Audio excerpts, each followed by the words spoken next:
নমস্কাৰ, স্বাগতম জনাইছো মোৰ অন্য এটা ভিডিঅ'লৈ। আশা কৰোঁ কথাখিনি শুনি খুবেই ভাল পাব। ভিডিঅ'ৰ বনোৱাৰ মূল কাৰণটো হৈছে এইকেইটা দিন ছ'চিয়েল মিডিয়াত চৰ্চিত হৈ থকা বিষয়টো হৈছে গৰিমা বৌয়ে কিয় সেন্দুৰ লৈ আছে, কিয় মেটচিং কৰি কাপোৰ পিন্ধিছে ইত্যাদি বিষয় লৈ।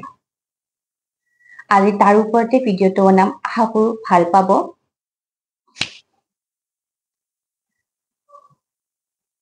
ভিডিঅ' বনাবলৈ মন নাছিল যদিও মোবাইলটো চালে বা টিভিটো চালে যিবোৰ আপডেট পাই থাকোঁ সেইবোৰৰ ওপৰতে আজি মই ভিডিঅ'টো বনাবলৈ ওলাইছোঁ। মোবাইলটো চালে কেৱল চকু পানী আৰু চকু পানী, তাত বাহিৰে একোৱেই নাই। আজি 11টা দিন হৈ গ'ল, তথাপিতো আমি কান্দিবলৈ এৰা নাই, কেৱল চকু পানী আৰু চকু পানী।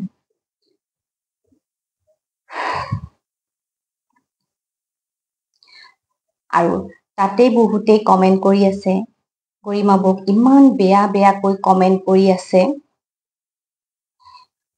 এইবোৰ দেখিলেও মনত বহুত দুখ লাগে। সেইকাৰণে আজি ভিডিঅ'টো বনাবলৈ ওলাইছো।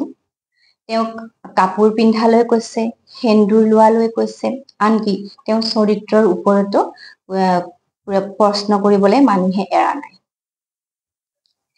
এই কথাবোৰ যিবোৰে কৈছে সেইবোৰক কম।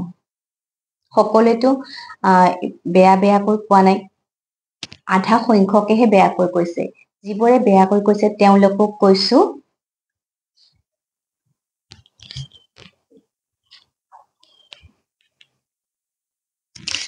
চৰিত্ৰহীন বুলিতো কৈছে আন একাংশই, কিন্তু তেওঁক প্লেন কৰি মাৰা বুলিও কৈছে।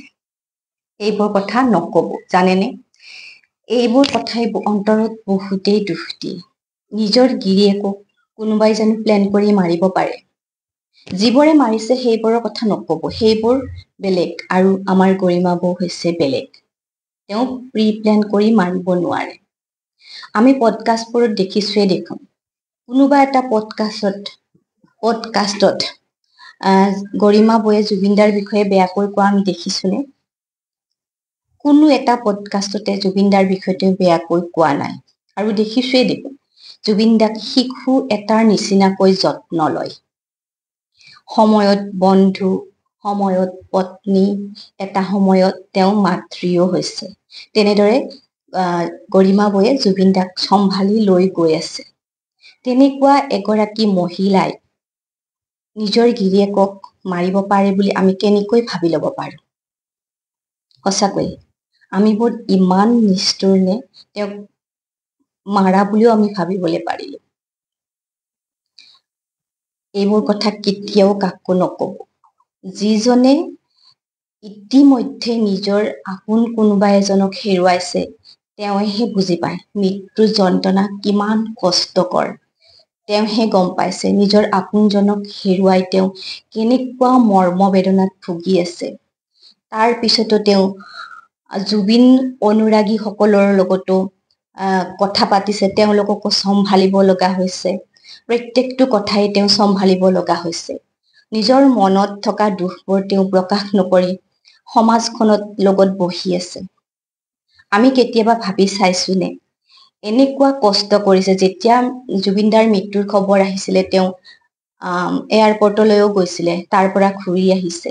যেতিয়াৰ পৰা মৃত্যু হৈছে তেতিয়াৰ পৰা আজি 11 দিন তেওঁৰ শাৰীৰিক তথা মানসিক অৱস্থা কেনেকুৱা হ'ব পাৰে? একেৰাহে বহি থকা মানুহ এজনৰ কেনেকুৱা অৱস্থা হ'ব পাৰে? সেইবোৰ কথা আমি কেতিয়াও ভাবো নাই। কিন্তু চৰিত্ৰৰ ওপৰতহে আমি তেওঁক কথোপকথন কৰি আছো। তেওঁৰ বেমাৰ হৈছে নে কি হৈছে আমি সেইবোৰৰ খবৰো ৰখা নাই, কিন্তু চৰিত্ৰৰ ওপৰত প্ৰশ্ন কৰিছো। চৰিত্ৰৰ ওপৰত প্ৰশ্ন এই কাৰণেই কৰিছে, সিদ্ধাৰ্থৰ ওপৰত তেওঁ এজাহাৰখন উঠাই লোৱাৰ কথা কোৱাৰ বাবে। সিদ্ধাৰ্থক ওপৰত দিয়া এজাহাৰখন এই কাৰণে তেওঁ উঠাই ল'বলৈ কৈছিলে, তেতিয়া তেওঁলোকে একেবাৰে ছচিয়েল মিডিয়া চোৱা নাছিলে আৰু সিদ্ধাৰ্থই যে এনেকুৱা এটা ষড়যন্ত্ৰ কৰিব পাৰে তেওঁলোকে সেইটো কথাও অৱগত নহয়। কাৰণ কোনোবাই ছিংগাৰে কৈছে যে জুবিন দাক ইমান মৰম কৰা দেখুৱাই তেওঁলোকে ভাবিব নোৱাৰে। তেনেকুৱা এজন মৰম কৰা মানুহে জুবিন দাক নি পেলাই হত্যা কৰিব বুলি গৰিমা বৰহঁতে সপোনতো ভাবিব নোৱাৰে। সেইকাৰণে তেওঁক নিৰ্দোষী বুলিয়ে ভাবিছিলে প্ৰথমতে। আকৌ তেওঁলোকে সেইকেইটা দিন টিভি বা মোবাইল ছচিয়েল মিডিয়া একেবাৰে চাবলৈ সময় পোৱা নাই। জানি দেখোন নিজৰ কোনোবা এজন আপোন হেৰুৱাৰ পিছত কোনহতেনো টিভি বা মোবাইল চায়। আৰু টিভি বা মোবাইল চোৱাটো দূৰৰে কথা, তেওঁক যেনেদৰে মানুহে আগুৰি ধৰি আছে তেনে সময়ত তেওঁ এইবোৰৰ প্ৰতি খবৰ একেবাৰে ৰখা নাছিলে। আমাৰ নিচিনা সাধাৰণ মহিলা হলে হয়তো এইখিনি কাম কৰিব নোৱাৰিলে হয়। তেওঁ ইমানখিনিলৈ চম্ভালি লৈছে। ভাবকচোন কিমান সাহসী নাৰী হলে নিজৰ গিৰিয়েকৰ চিতা নিজৰ কান্ধত লব পাৰে।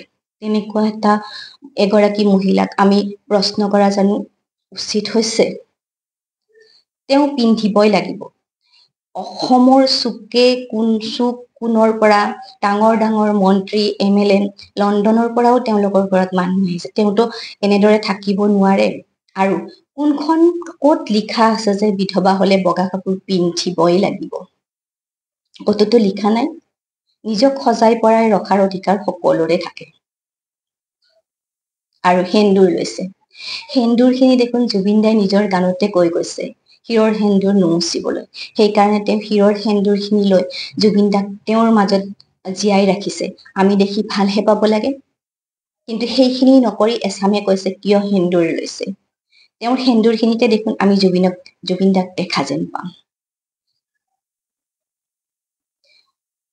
কিমান সাহসী হলে এইখিনি কৰিব পাৰে সেইখিনি কথা ভাবি চাব লাগে।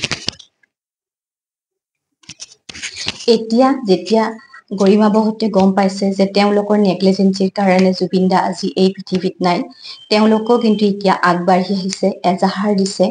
আৰু জুবিন দা ভাগৰুৱা হোৱাৰ পিছতো যে পানীত নমাই নিছিলে তালৈও প্ৰশ্ন উত্থাপন কৰিছে। তেওঁলোকে কেনেকুৱা কৰিব পাৰিলে যে জুবিন দাৰ নিচিনা এজন শিল্পীক, এজন সত্তাক এনেদৰে কোনো ধৰণৰ প্ৰিপাৰেচন নোহোৱাকৈ আৰু কোনো ধৰণৰ ডক্তৰৰ টিম নোহোৱাকৈ এনেকুৱা এখন জনশূন্য দ্বীপলৈ লৈ যাব পাৰিলে, তাক লৈ প্ৰশ্ন উত্থাপন এতিয়া কৰিছে। সেয়েহে আমি ইটোৱে সিটোক দোষাৰোপ কৰি থাকিলে নহব। যদিহে আমাক ন্যায় লাগে আমি গোটেইবোৰ একগোট হৈ আমি ন্যায়ৰ বাবে উচিত তদন্ত কৰিব লাগিব, দোষীক শাস্তি দিব লাগিব। দোষীক শাস্তি দিলেহে জুবিন দাই উচিত ন্যায় পাব। তাৰ বাবে আমি আগবাঢ়ি অহা উচিত। এইবোৰ কথা কৈ চৰিত্ৰহীন বা কিবা বুলি কৈ থাকিলে নহব। এতিয়া আমি একগোট হোৱাৰ সময়। বেছি কবলৈ নাই, এইখিনিয়ে কৈ মই মোৰ ভিডিঅ'টোৰ সামৰণি মাৰিছো। নমস্কাৰ।